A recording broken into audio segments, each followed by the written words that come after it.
Untuk memenuhi tugas final mata kuliah Sankri, kali ini saya akan membahas mengenai patologi birokrasi.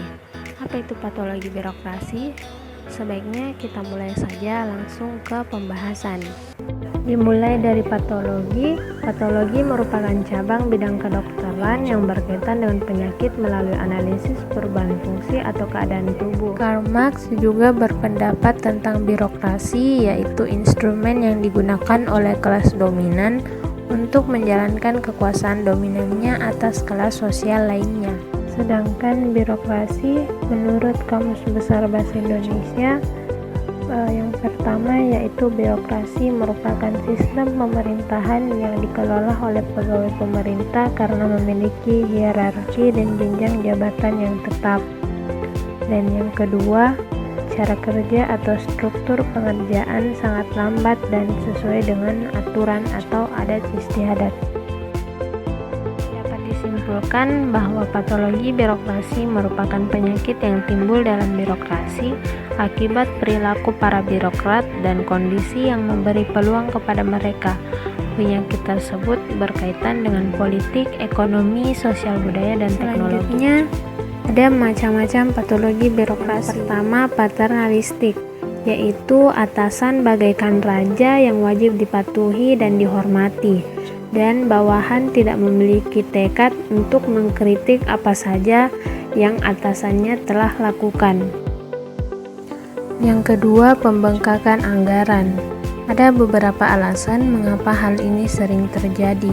Salah satunya yaitu tidak adanya kejelasan antara biaya dan pendapatan dalam birokrasi publik, sehingga memunculkan inisiatif pada orang yang mengajukan anggaran untuk melebih-lebihkan anggaran tersebut. Yang ketiga, fragmentasi birokrasi. Banyaknya kementerian baru yang dibuat oleh pemerintah lebih sering tidak didasarkan pada kebutuhan untuk merespon kepentingan masyarakat agar lebih terwadahi, tapi lebih pada motif tertentu.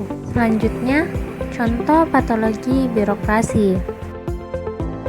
Contoh pertama yaitu patologi yang timbul karena persepsi dan gaya manajerial para pejabat di lingkungan birokrat. Contohnya, penyalahgunaan wewenang, menerima suap, dan arogansi. Contoh kedua, patologi yang timbul karena rendahnya pengetahuan dan keterampilan para petugas, seperti ketidaktelitian, ketidakcekatan, dan rasa puas diri serta tidak produktif. Contoh ketiga, patologi yang timbul karena melanggar norma hukum dan peraturan perundang-undangan yang berlaku. Contohnya menerima suap, korupsi, serta ketidakjujuran. Contoh keempat, perilaku para birokrasi yang bersifat disfungsional atau negatif, seperti diskriminasi, tidak disiplin, dan bertindak sewenang-wenang. Dan contoh yang kelima, akibat situasi internal. Yang pertama, ekspoliasi bawahan. Yang kedua, motivasi yang tidak tepat. Dan yang ketiga, kondisi kerja yang kondusif. Selanjutnya yaitu upaya penanggulangan masalah patologi birokrasi.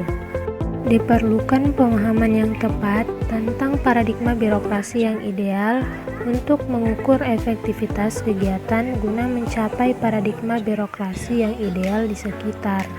Paradigma birokrasi yang ideal tersebut berkisar pada 4 hal. Yang pertama, paradigma di bidang kelembagaan. Birokrasi pemerintahan merupakan organisasi yang paling besar. Besarnya birokrasi ditentukan oleh berbagai faktor. Yang pertama, faktor tenaga kerja yang digunakan. Yang kedua, faktor anggaran yang dikelola. Dan yang ketiga, faktor luasnya wilayah kerja yang digunakan. Kemudian yang kedua, manajemen sumber daya manusianya. Langkah yang dapat diambil dalam mengelolanya. Yang pertama, perencanaan dan rekrutmen. Yang kedua, seleksi dan penempatan. Dan yang ketiga, peningkatan pengetahuan dan keterampilan. Dan yang ketiga, pengembangan sistem kerja, yang dimana harus didasarkan pada pendekatan kesisteman. yang artinya seluruh birokrasi bergerak sebagai satu kesatuan. Terima kasih, sekian dari saya. Semoga video ini dapat bermanfaat bagi teman-teman semua.